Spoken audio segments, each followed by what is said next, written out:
Welcome friends, welcome new YouTube channel Shiv consultancy के YouTube channel में आप सभी दर्शकों का हार्दिक स्वागत है। आज हम आपको दिखाने जा रहे हैं कि how to prepare investment register.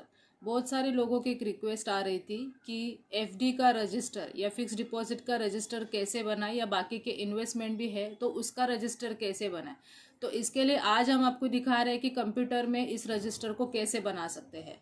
तो यहाँ से मैं स्टार्ट करूँगी। अगर आप यहाँ पे कर्सर देख रहे होंगे तो ये ऐसा मैंने एक एक्सेल का टेबल बनाया हुआ है हमने। तो इसमें भी आप थोड़ा समझ सकते हैं और बाद में हम दिखाएंगे कि अगर आप मैन्युअली आप मेंटेन कर रहे हो रजिस्टर को तो वो कैसे करना है। तो फर्स्ट ऑफ ऑल आपके पास अगर एफडी का रजिस्टर आपने नहीं बनाया है, एक्सेल में यहाँ पे देख ले, या फिर आप आपके फिक्स डिपॉजिट की रिसिट लेके भी इसको रजिस्टर को यहाँ पे बना सकते हैं।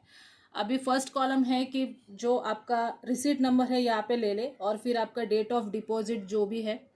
कस्टमर नंबर मीन्स हर एक बैंक का पर्टिकुलर कस्टमर नंबर रहता है। जैसे अगर आप देख रहे हो तो यहाँ पे मैंने सारस्वत बैंक का यूज़ किया है, तो यहाँ पे कस्टमर नंबर आप यहाँ पे मेंटेन रख सकते हैं, ताकि जब भी आप एंड ऑफ द ईयर अपना बैलेंस शीट फाइनलाइज करने जा रहे हैं तो कभी कभी क्या मिस्टेक होता है कि कस्टमर नंबर से भी आपको पता चलता है कि ये आपका ही है कि दूसरे किसी का रिसीट आपको दिया हुआ है। तीसरा यहाँ पे डिपॉजिट नंबर आएगा, फोर्थ वाला कॉलम, फिर आपकी डिपॉजिट अमाउंट आएगी। इसके बाद आपको यहाँ पे मेंटेन करना है कि आपका ये कितना मंथ के लिए है, कितना पीरियड के लिए रखा है। अभी यहाँ पे ये सारे 15 मंथ्स के लिए है, तो 15 मंथ के मैंने रखे हुए हैं। नेक्स्ट आता है आरओआई क्या है। अभी आरओआई माना रेट ऑफ इंटरेस्ट, आपने कितने रेट ऑफ इंटरेस्ट पे उसको इन्वेस्ट किया है, ये भी आपको डिटेल यहाँ पे रखना कंपलसरी है। इसके बाद रहेगा कि डेट ऑफ मैच्योरिटी मीन्स आपने डेट ऑफ इन्वेस्टमेंट क्या है, ये आपकी 25 नवंबर थी, और फिर आपका डेट ऑफ मैच्योरिटी क्या है, यहाँ पे दिखा रहा है कि 12 फरवरी है। मीन्स ये एक्चुअली आज मैच्योर होने वाला है बैंक में। तो ये वाला सारा इंटर आपको यहाँ पे दिखेगा। फिर आपका आएगा नेक्स्ट में मैच्योरिटी अमाउंट। मैच्योरिटी अमाउंट में मीन्स अगर आप रिसिट देखोगे तो उसमें आपको पता चलेगा कि आपकी इन्वेस्टमेंट अमाउंट और मैच्योरिटी अमाउंट वहाँ पे क्या लिखी है। नेक्स्ट है कि यहाँ पे आपको स्कीम माना आपने किस में उसको इन्वेस्ट किया है, एज अ सिंकिंग फंड या एज अ रिपेयर फंड, या फिर एज अ आपने रिजर्व फंड उसको करके रखा है, या एज अ जनरल फंड, जो भी है आपको यहाँ पे रखना है। अभी एक्चुअली ये वाले जो कॉलम्स है, interest receive and TDS deducted, ये यूजुअली सोसाइटी मैनेजर या अकाउंटेंट मेंटेन नहीं करते हैं, बट जब भी आप एंड ऑफ द ईयर आपके बैलेंस शीट आप क्लोज करने जाते हो तो ये फैक्टर बहुत ही इंपॉर्टेंट होते हैं कि जब भी आप इंटरेस्ट एक्रूड सर्टिफिकेट आप end of the year bank से लेते हो, तभी आपको एक पर्टिकुलर एफडी पे कितना इंटरेस्ट मिला और उसमें कितना टीडीएस डिडक्ट किया, ये सारा इन्फॉर्मेशन या सर ये सारी डिटेल्स आपके पास होना ज़रूरी है। और फिर उसका स्टेटस मीन्स ओपन है कि क्लोज है। आज के डेट में तो ये हमारे लिए क्लोज हो जाएगा बिकॉज आज 12 फरवरी है। ऐसे ही आपको आगे के करने हैं। और एक मैं आपको यहाँ पे दिखाती हूँ एग्जाम्पल कि यहाँ पे रिसिट नंबर लिया है, फिर डेट ऑफ डिपॉजिट आया वापस, और कस्टमर नंबर तो एज इट इज सेम आएगा क्योंकि सेम बैंक में इन्वेस्ट किया था। हाँ, बट यहाँ पे डिपॉजिट नंबर डिफरेंट आएगा, और फिर डिपॉजिट अमाउंट क्या है ये आपको डालना है यहाँ पे। फिर पीरियड, ये सारे कॉलम्स इंपॉर्टेंट है। रेट ऑफ इंटरेस्ट मैंने बताया वो वाला कॉलम। फिर डेट ऑफ मैच्योरिटी क्या है। अभी ये वाले जो फिक्स डिपॉजिट्स है ये हमारे 25 फरवरी को मैच्योर होने वाले हैं, तो इसके लिए ये सारे डेट्स यहाँ पे डाले हैं। मैच्योरिटी अमाउंट क्या है, फिर कौन से स्कीम में आपने इसको इन्वेस्ट किया है, इंटरेस्ट कितना आएगा। अभी ये जो आप इंटरेस्ट दिख रहे हैं ये हमारा पिछले ईयर का है। मीन जब भी 21-22 में हमने बैलेंस शीट को क्लोज किया था तभी जो भी इंटरेस्ट मिला था वो यहाँ पे लिखा है और टीडीएस कितना डिडक्ट हुआ है। अभी ये तो सिंकिंग फंड का है। दूसरा ही हमने यहाँ पे और एक दिखाया है कि अगर रिपेयर फंड या जनरल फंड में अगर इन्वेस्ट करते हो तो उसको भी कैसे, उसको भी सेम तरीके से आप कर सकते हैं। Date of deposit, customer number, अगर आपने यहाँ पे देखा होगा, नोटिस किया होगा तो यहाँ पे एक अलग नंबर है। तो इसके लिए मैंने कहा कि आपका कस्टमर नंबर आपको आइडेंटिफाई करता है कि कौन से कस्टमर को ये एफडी दिया गया है।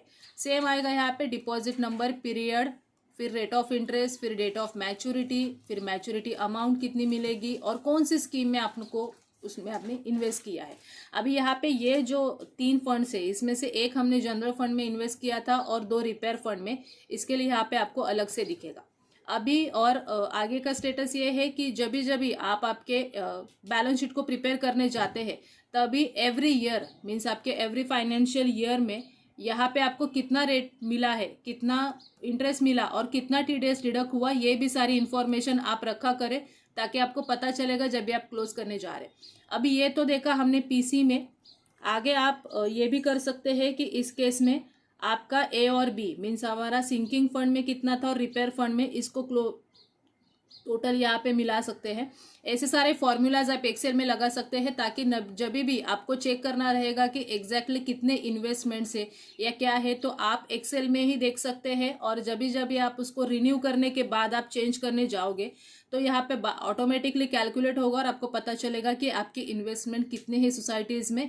और मैनेजिंग कमेटी में जब भी आप डिस्कस करने जाओगे तभी भी आपको ये इजीली फिगर्स मिल जाएंगे। अभी हम देखेंगे कि उसको रजिस्टर में कैसे करना है। रजिस्टर के लिए मैंने यहाँ पे एक रजिस्टर लिया है, इन्वेस्टमेंट रजिस्टर। इसमें आप देख सकते हैं अभी रजिस्टर में जैसे करना है, आप आइदर आप आपकी FD रिसिट को भी लेके बैठ सकते हैं। एक में यहाँ पे एग्जाम्पल ऑलरेडी लिखा हुआ है कि ये है हमारा रिसिट नंबर जो यहाँ पे स्कीम में आया था। फिर यहाँ पे एक्चुअल अमाउंट इन्वेस्टेड क्या है वो यहाँ पे लिया है। फिर डेट ऑफ मैच्योरिटी, इसकी कभी मैच्योरिटी होने वाली है वो, और यहाँ पे डेट ऑफ इन्वेस्टमेंट जिस दिन मैंने इन्वेस्ट किया था वो भी यहाँ पे दिख रहा है। अभी नेम ऑफ सिक्योरिटीज और रियल मीन्स इन्वेस्टमेंट मेड, कौन से फंड में मैंने इन्वेस्ट किया था, सिंकिंग फंड है यहाँ पे, सिंकिंग फंड में इन्वेस्टमेंट करके रखा है। अमाउंट रियलाइज में यहाँ पे कुछ नहीं लिखूंगी, सेम है सिंकिंग फंड। और यहाँ पे पीरियड, कितने पीरियड के लिए इन्वेस्ट किया है तो 15 मंथ्स के लिए। रेट ऑफ इंटरेस्ट अभी का जो है 6%, मैंने ये सारा रिसिट के ऊपर से ही लिया है। फिर gross amount of interest means आपको इंटरेस्ट कितना मिला वो आप यहाँ पे, ये वाला कॉलम आप एंड ऑफ द ईयर लिख सकते हैं। इनकम टैक्स कितना डिडक्ट हुआ है वो भी कॉलम आप यहाँ पे सारा एंड ऑफ द ईयर लग सकते हैं। अभी ये दिक्कत कहाँ पे आती है, जब भी सोसाइटी मैनेजर या अकाउंटेंट अपने इन्वेस्टमेंट रजिस्टर को, कभी कभी क्या होता है सोसाइटीज़ में कि FD के रिसिट्स रखते हैं सोसाइटीज़ अपने पास, लेकिन इन्वेस्टमेंट रजिस्टर को नहीं बनाती, जिसके कारणवश फिर एवरी टाइम देखना पड़ता है कि किसकी मैच्योरिटी कभी होने वाली है, या फिर कितना अमाउंट एग्जैक्टली सिंकिंग फंड में हमने इन्वेस्ट करके रखा है, कौन सा अमाउंट है जो रिपेयर फंड में इन्वेस्ट करके रखा है, कौन सा है कि हमारे रिजर्व फंड है। क्योंकि अगर आप बायलॉज में देखोगे या फिर आपके CA भी जो है, सोसाइटी के ऑडिटर भी है, ये लोग आपको एक रेकमेंड करते हैं कि आपने जो भी as a reserve fund amount रखा होगा, तो अगर आपको कुछ भी सोसाइटीज़ में अगर एक्सपेंसेस करना है, मेजर एक्सपेंसेस करना है, तो सबसे पहले आप रिजर्व फंड को यूज़ करें या जनरल फंड को यूज़ करें। और फिर अगर मेजर रिपेयर है ज़्यादा तो फिर आप रिपेयर फंड को हाथ लगा सकते हो, और सबसे एंड आपको सिंकिंग फंड को यूज़ करना है।